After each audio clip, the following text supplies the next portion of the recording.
Good morning, everyone. This is June 15th at 10:04. This is the Program Review Process Advisory Council meeting. And there's somebody who is waiting to join in. I think they just joined. Great. I don't think we have anyone in the waiting room. Good morning, everyone. So last week or a week, some time ago, you all received the materials for today's meeting. Hopefully they are in near final condition for a vote today to go before the commission for our regulation around the standards for what is unreasonable duplication and what is unnecessary duplication. I did receive a couple of comments around this concern around what would be a substantial modification. I don't think our regulations as drafted right now need to address that. That is kind of a secondary thought that we can continue that conversation after today. But it's something to be thoughtful about as we think about what the elements are for what would be considered a duplicative program. So focusing primarily on the draft regulations and the standards as they have been drafted, let me open it up for discussion, comments, concerns. There was one technical misspelling that somebody found that we'll correct. I think it was Dr. Beese, I think you caught it, was a unnecessary or an unreasonable duplication that was inaccurately misspelled, and we will correct that. So let me open it up for discussion, comments, concerns, any other changes that need to be made. Yes, Dr. Smith.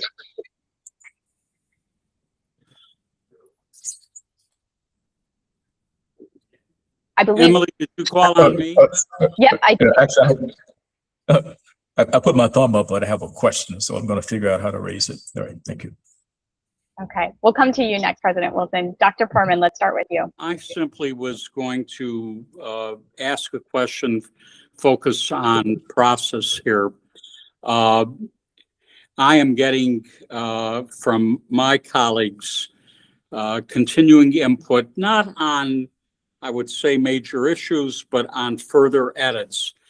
And what I'm asking you, Dr. Dow, is whether there's a particular urgency to vote on the document today, or can we, with input today, have a further opportunity to review with a vote next month? Is there an urgency?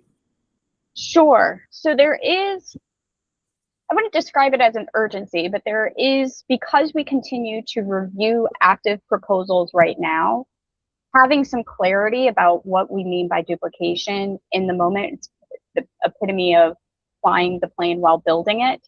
I would say there's that practical matter. We have not, so there's that.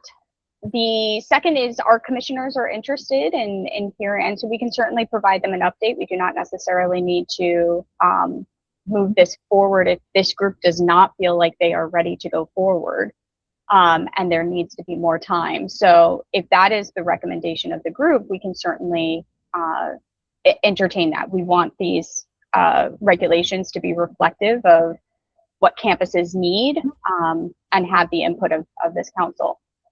The last pragmatic consideration is we do not have on the calendar a July meeting. So our next meeting wouldn't be until August because of, we wanted to accommodate summer schedules and summer travel that may be happening. So our next opportunity would be in August, mid-August, to move these forward. So I open that up to the remainder of the group to consider that if there needs to be more time to provide input and edits. Thank you, Dr. Dow. Just a comment to your comments.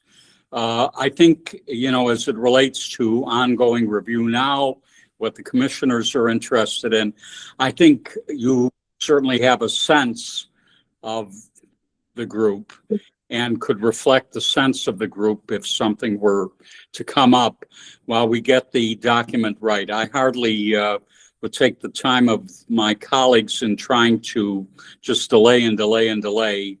And I know that you've been very considerate of making sure we get this right.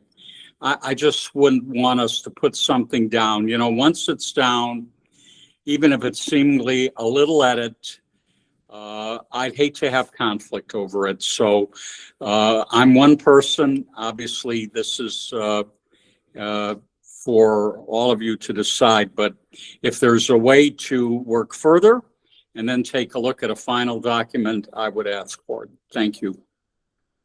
Thank you, Dr. Furman. President Wilson. Emily, actually, I agree with Jay that I'm basically in a position where we too are continuing to get feedback on this document. This is a very serious issue, as you know, for Morgan, as I would argue for HBCUs in the state historically. And so we do have some substantive feedback that we want to offer. And so we certainly are not at a state of readiness for vote today, but certainly should be there by the August meeting. That's the long and short of it. We do understand everything that you have said and want to make sure that we have brought every single critical eye to this that we can, and would ask the group to consider that also as it is moving toward its own individual view. Now, with that in mind, I do have a couple of questions about this. And it really has to do, the first one has to do with what I understand was a fairly lengthy discussion at the last meeting. I was unable to attend, but my emissary, Dr. Keys, attended on my behalf. So this has to do with using existing resources, which really, in my view, as I testified in the legislature, means nothing. Unless there are footnotes to that, unless there is a clear definition of what that means. Does it mean that the institution, does it mean that the institution cannot go forward, duplicate 8 to 10 other programs at another institution, saying we are not asking for any additional resources, but 4 years from now, what do you know? The institution is coming forward, baking that into their plan. It becomes an ask of the state for additional resources. So we've been around this circle long enough to know how you can circumvent things in a way that is going to get you immediately what you need. And then you rely upon individuals coming into positions who basically will not care when this happens, and therefore will indeed fund institutions. For the institution said that they were not going to be asking the state to fund. So I am really wanting clarity around that. If it comes down to a footnote in this, there has to be a voice to go on the record with regard to exactly what that means. Does it mean that an institution has to agree in writing that these additional resources will not be sought after for no less than a decade or something? But I just don't think that we will be doing the state any service by basically, as my dad would say, throwing a rock and hiding your hand. So that's my first reaction. And then the second one is just to be clear. With regard to unnecessary, we are clearly targeting unnecessary toward graduate programs. Is that accurate?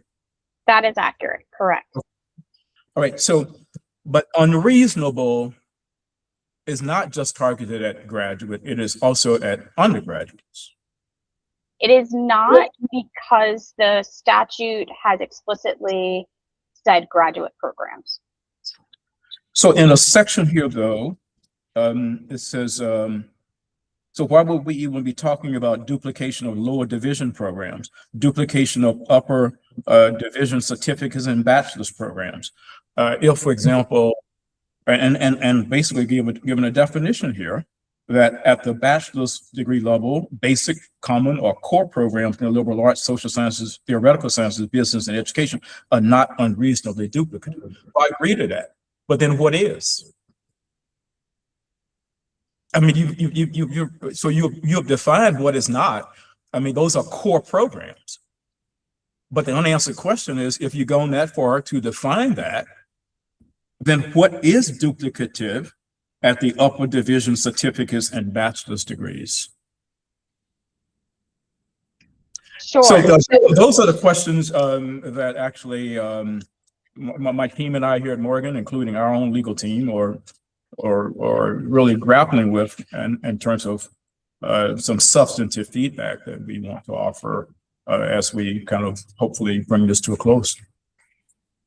Thank you, President Wilson. Those are helpful questions. I don't think I'm quite in a position to necessarily answer them because I would want to hear more from this group about the inclusion of some of that language. If that, since the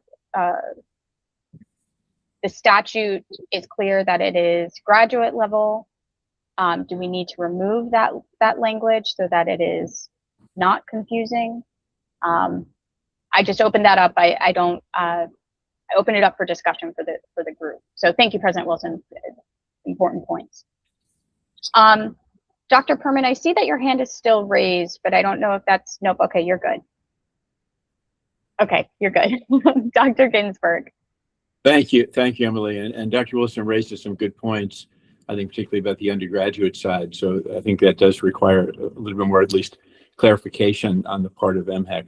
I wanted to again raise something I've been raising now for a number of meetings and just see how it is that you are now conceiving it. I thought at the last meeting we had reached some degree of consensus among this virtual table that the issue of defining programs needing a state or regional workforce need could be done by both using the material in the annual appendix of the State Plan for Higher Education, but also presenting the MHEC with other sources of data that may be relevant.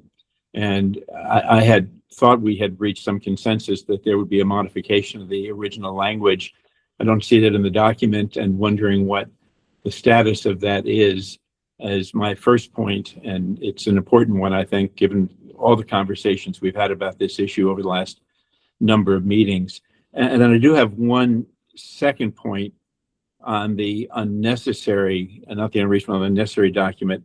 And it's in the very last section, subsection E. It may have been in there before, and if it is, I apologize, I don't remember seeing it. And it's the issue of the national reputation of the department or school within each institution in which the program is or will be housed. And I wonder if you could talk with us a little bit about what the relevance of the reputation of the university is, because I think that could be a very challenging issue later on. Reputation of the university certainly is important in many ways, but I'm not sure it's important for the relevancy and pertinence of this document. So those are my two questions. I appreciate hearing from you. Sure. So on the issue of additional resources, we do have that language included. It's on, let me share my screen.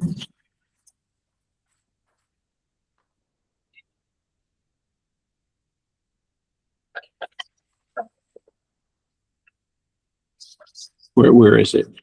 Yeah, so it's page 5, under section 4, the factors in determining if program duplication is unreasonable. Yeah, the very last one, any other factor? Yep. So that's what that's intended to cover? Exactly. You know, I read that, and actually I wondered that if that was the approach that you've taken. I still wonder if there is benefit to include something, even a more specific parenthetic statement within that it's intended to include that. My fear, of course, is, and Dr. Perman and Dr. Wilson also said what I think is important, that this document will be read word by word, and every word matters. And the lack of wording in the precise sections, I think, could create an ambiguity that could be made less ambiguous if it was made more specific. So I urge you to consider that in the final version of this. Sure. I welcome any additional language or specific edits that would help in providing that specificity. I had provided it last time we met. I can do that again. I remember I drafted some language and had given that to you during the call. I don't have it in front of me, but I can revise it, send you something if that would be helpful. What about that second issue about the national reputation? I appreciate you doing that because again, in my view, that's a very significant issue given the lag time of the state plan and the evolving nature of fields and disciplines. Sure. Yep, let me pull that up. So this is under unnecessary duplication. Yes, in the very last area, section E. Yep. So this is open for discussion. This is a reflection of what was, again, because this is a part of a reflection of the federal standards for unnecessary, and particularly that of Fordyce. As I understand it, that this is a consideration for unnecessary duplication. I welcome feedback. This was drafted by our AGs.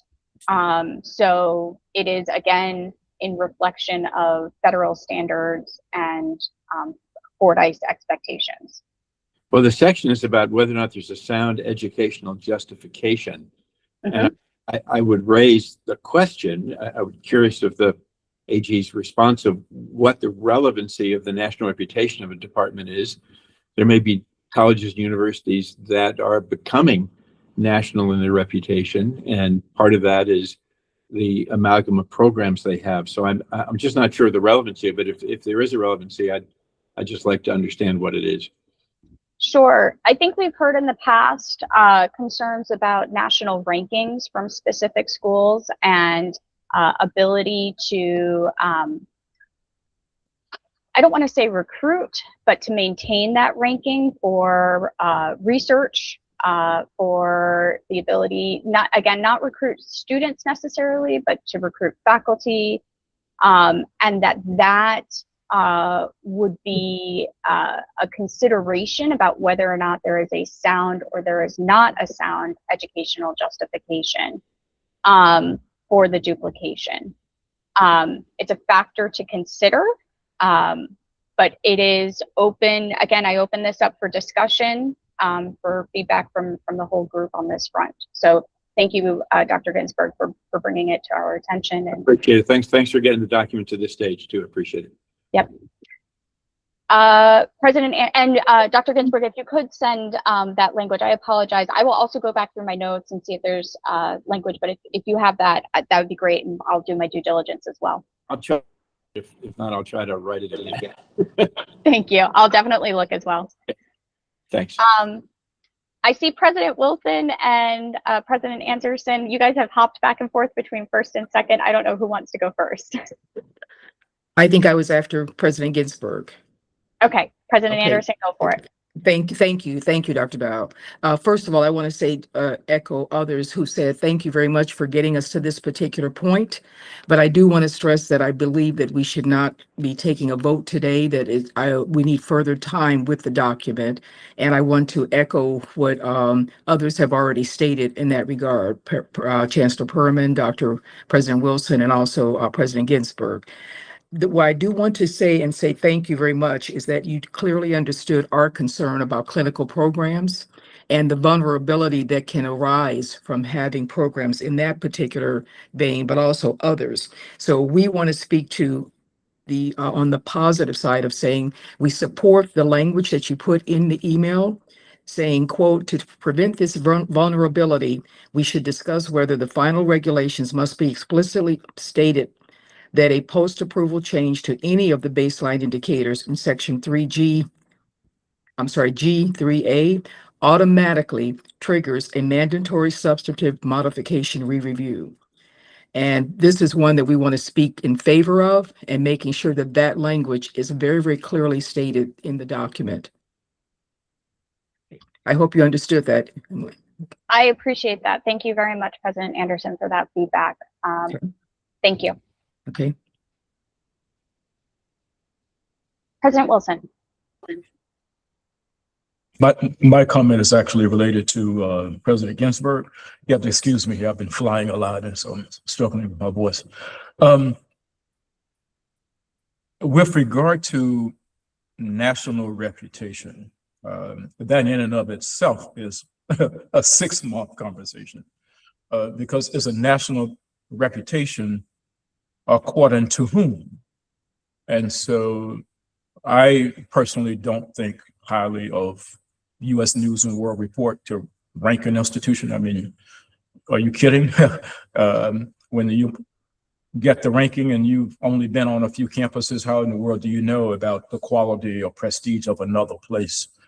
I do think there might be some merit, though, to institutional mission, perhaps as is demonstrated by Carnegie. So Carnegie is not a ranking, it's a classification. And so I do think there's merit in talking about how Carnegie has classified the institution. And so if, for example, you are classified as a very high research institution, then that is going to say something about what the state is saying that it wants in that space, and perhaps that's different from an institution that has not.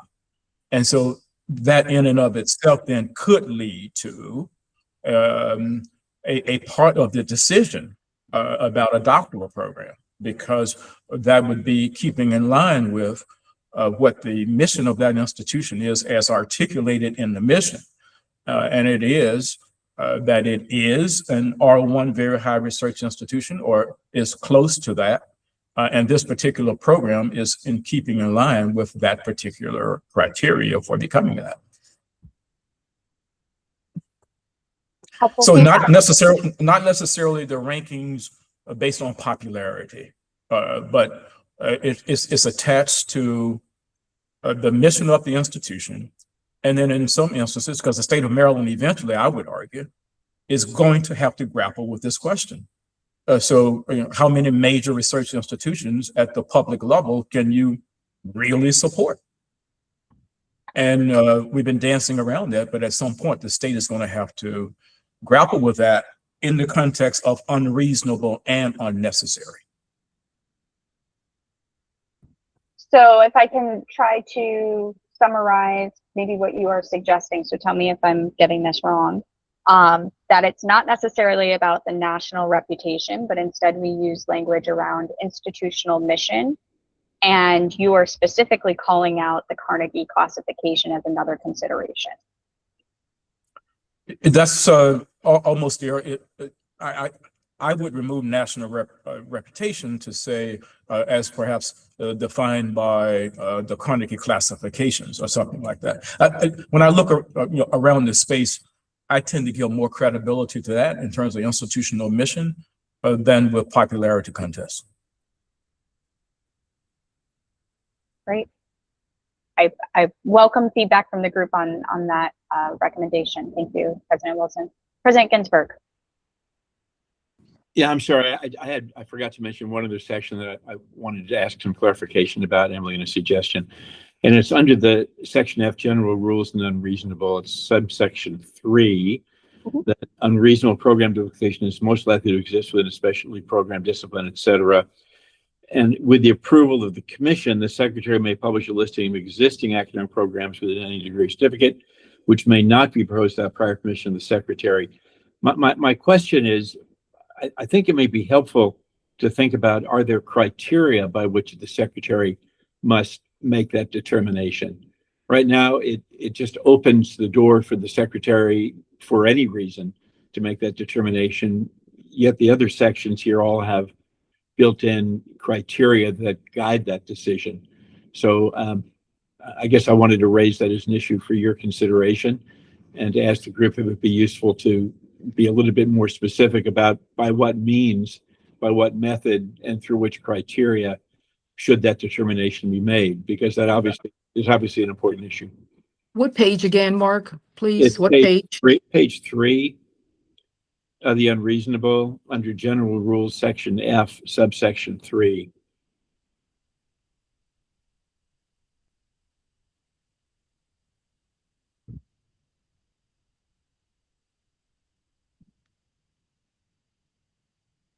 And so with the approval of the commission, the secretary may publish a list of existing unique academic programs within any degree or certificate which may not be proposed without prior permission of the secretary. Yeah, the question though is how do you make those determinations? You know, and I'm not distrusting anybody. I'm just suggesting that there could be some guidance that could help to make that determination. What are the standards? Yeah, yeah. Yep. Yeah, I think in drafting this, you know, it's meant to be a potential tool. It is a may. We could add in with the approval of the commission and input from the PRPAC. That is another way so that we are inclusive. We can change that language. I welcome suggestions on how to. We can also put some of those standards in a guidance document. I would expect that whatever we decide is unique would reflect the standards here that are listed in the regulations about what is duplicative. So I welcome insight about whether or not we add in with the approval of the commission and review by the PRPAC, the secretary may, it's a may, publish a list of existing unique academic programs. I open that up for consideration as well. Yeah, unfortunately, I don't have a good solution. I just raised. Yeah. I don't propose problems without solutions, but I don't have a great solution for this one. But I do think it's worthy of some consideration. Appreciate it.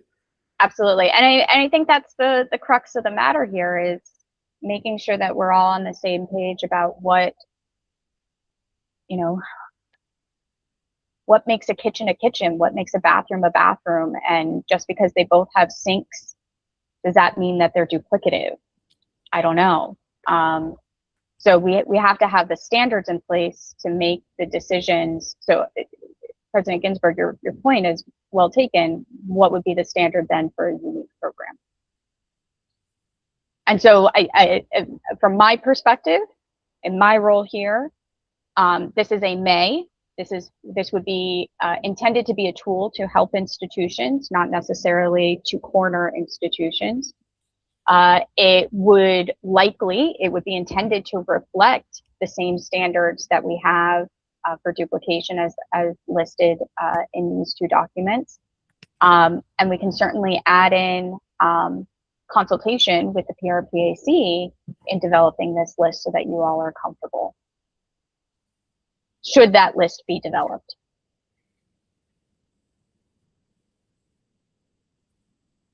Okay, all helpful feedback.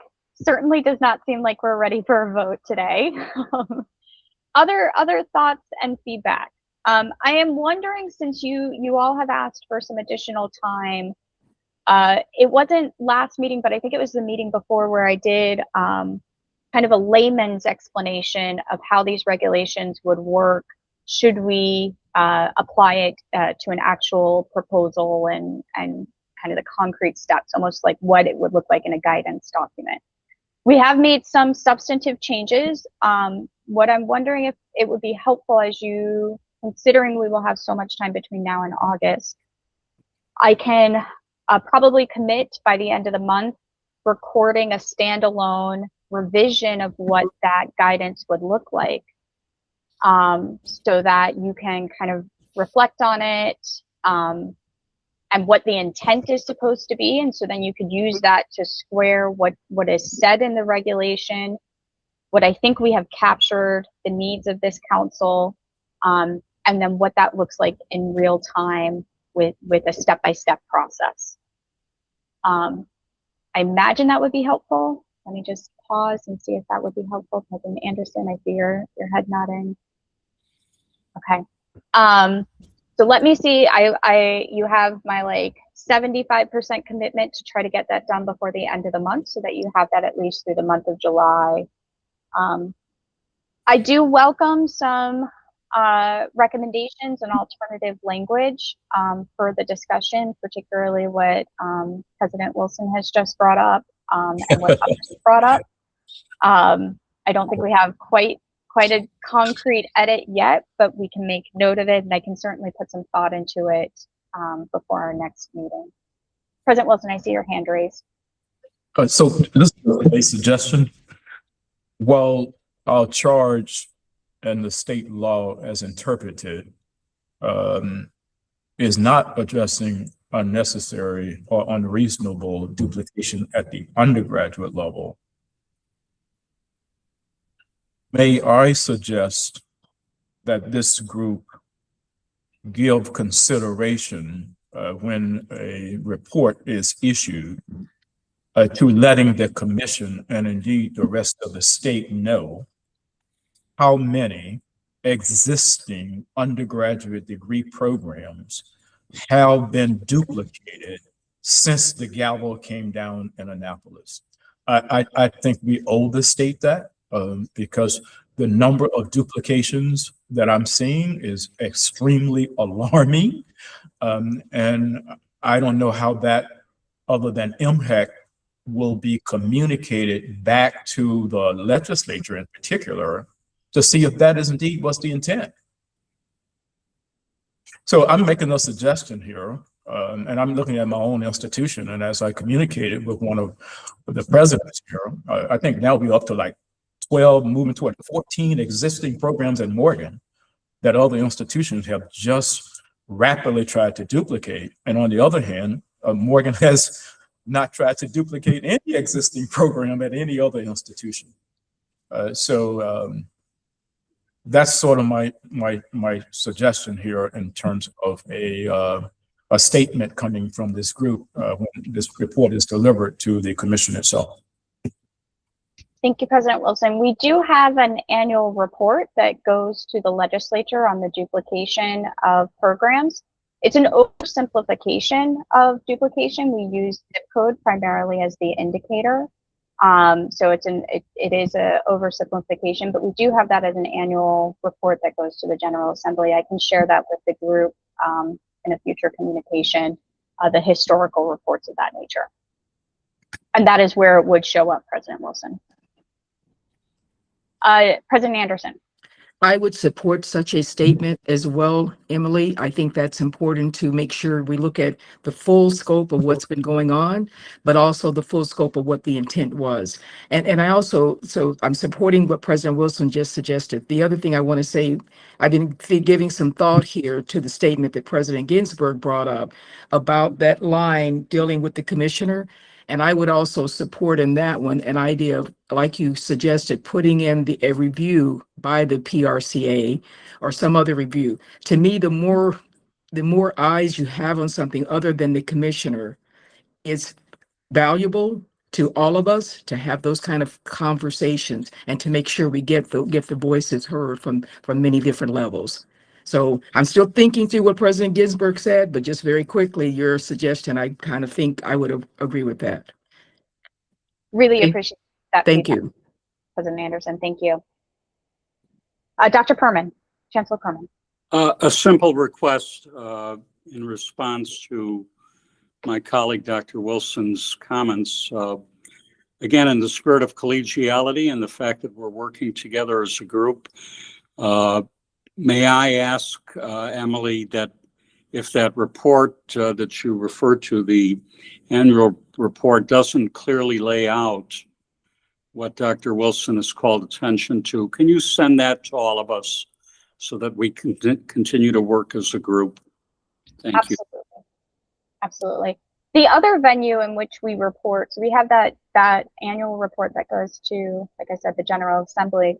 We also do 6-month reports that go just to the commission.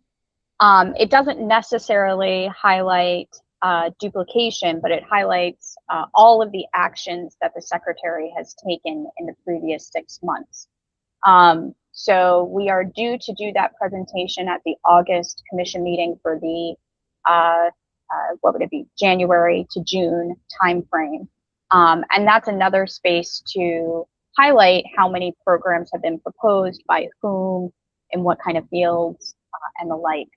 So I'm happy to share particularly the historical reports for both of those, as well as let you know that those are forthcoming either to the General Assembly or to the Commission and our public documents.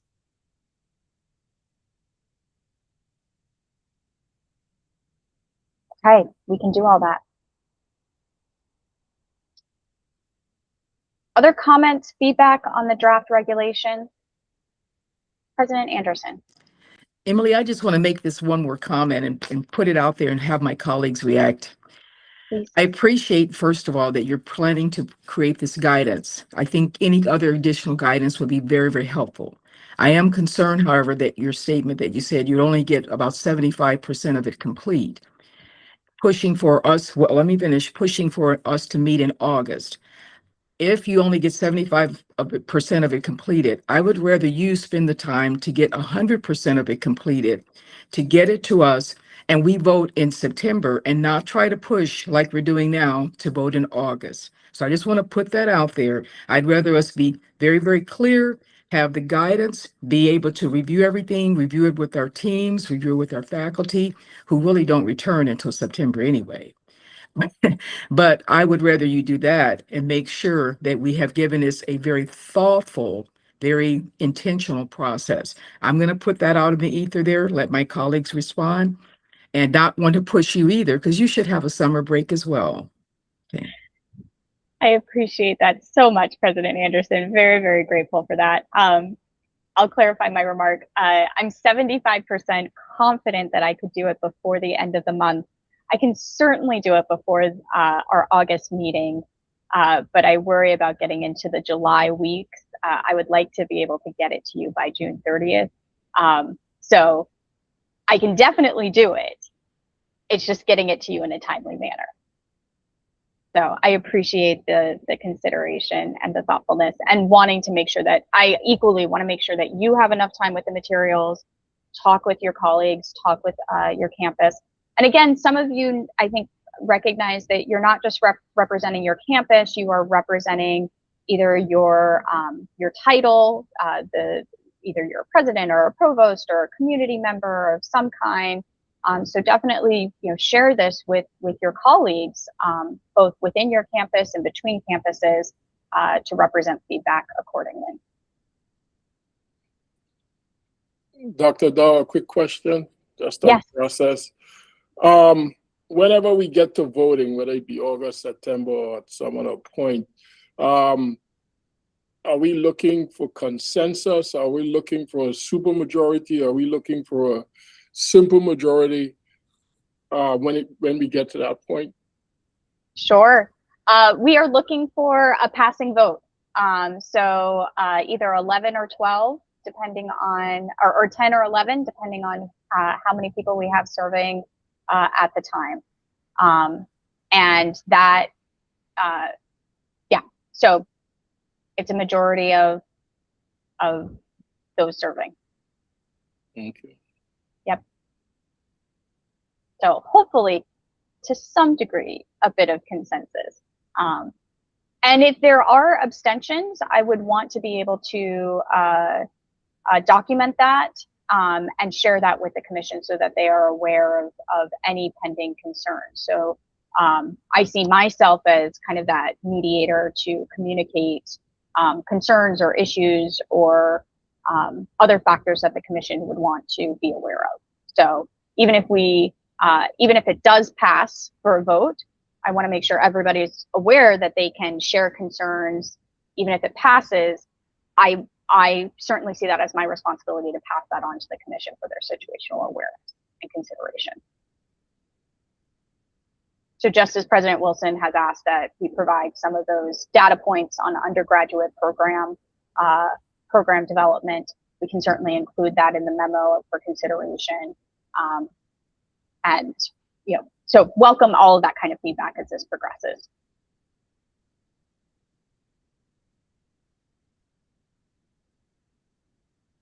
Okay, let me transition to speaking of kind of process and guidance documents and whatnot.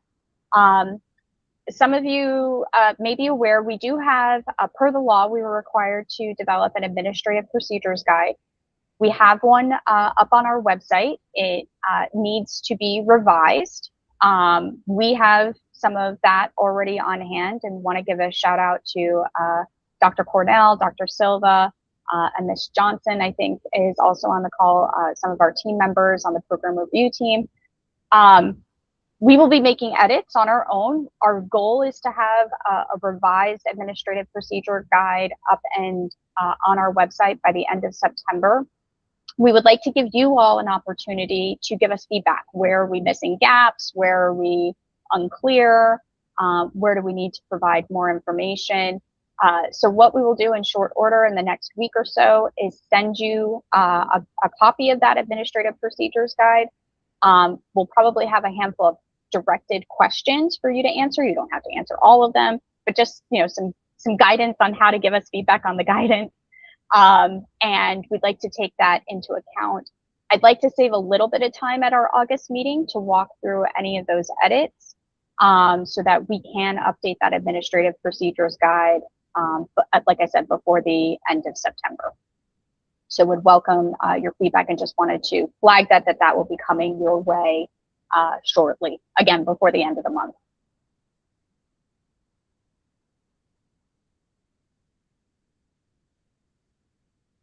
Okay. I think, Chancellor, your hand is still raised. I don't think you have a question. Is that right? Okay, good. President Sorry. Wilson, that's okay. I can't put your hand down, otherwise I would. President Wilson. So as we do our final review of this, let me come back to utilizing existing university resources. Mm-hmm. Has the group discussed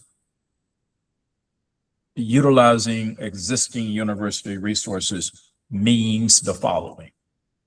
And in essence, to try and bullet that aspect of this, so it's very clear what that means today and what that means 7 years from now, or going into the future until it is changed, right?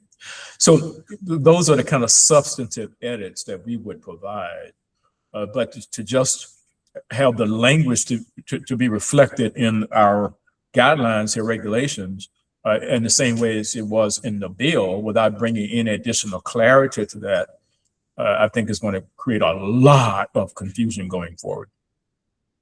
Sure. So I think what we had discussed at a previous meeting, and you know, again, this is open for discussion. If you, and to President Wilson, what I'm hearing you say is that you would prefer to have a definition of existing resources in the regulations. That is indeed correct. Absolutely. I mean, after all, it is in state law. And so if it's in state law, then at the operational level, what does that mean? Yep. And I think this is the place to reflect that. So great. Thank you for that feedback. We can, unless there are concerns, you know, everybody think on that, and we can put that in the next iteration. The next draft of these is a working definition. The definition that we have discussed in previous meetings, and again, this is open for discussion. This is not something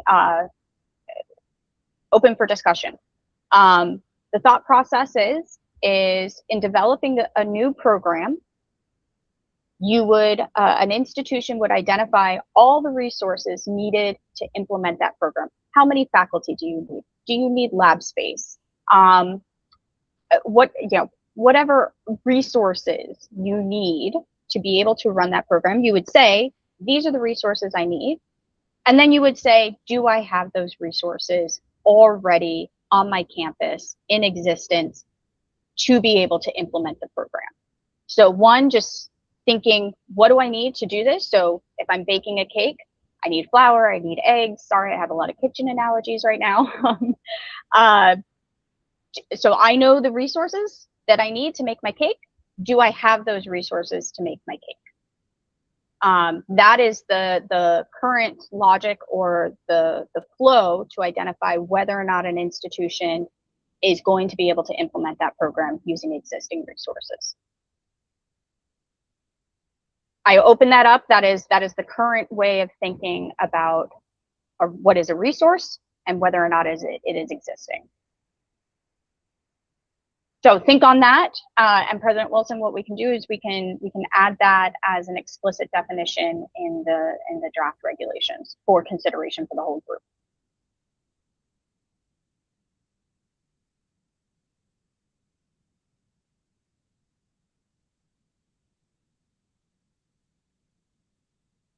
Their thoughts. You all love my baking cake analogy, don't you? No, President Anderson, no. Oversimplification, yeah?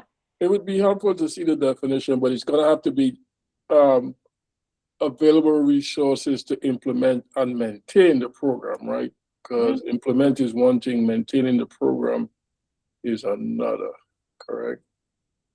Helpful feedback. Thank you, Dr. Ward. Other thoughts on that for the group? Implement and maintain? Yes. Definitely, it has to be both. Yes. Okay.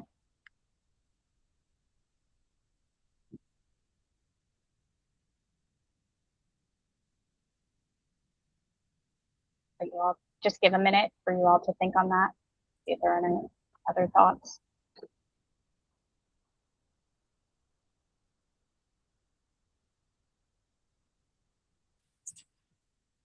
And that could involve the elimination of existing programs offered by the institution. You can take this in a number of ways. It could involve the retrenchment of faculty, because now you don't have that program. So these things must be thought through very carefully, you know, because you can say, well, look, I'm going to close down these 6 existing academic degree programs. I have 35 faculty on those lines, and therefore they're not new resources, but I'm shifting those resources from those programs and those faculty who now cannot teach in this new program because you're going in a different direction. Well, that's the kind of thing that I think you need some kind of watchdog organization over. You don't think that that is an existing resource? You would call that a new resource? So that's now I might call that existing resources. This is what I'm saying.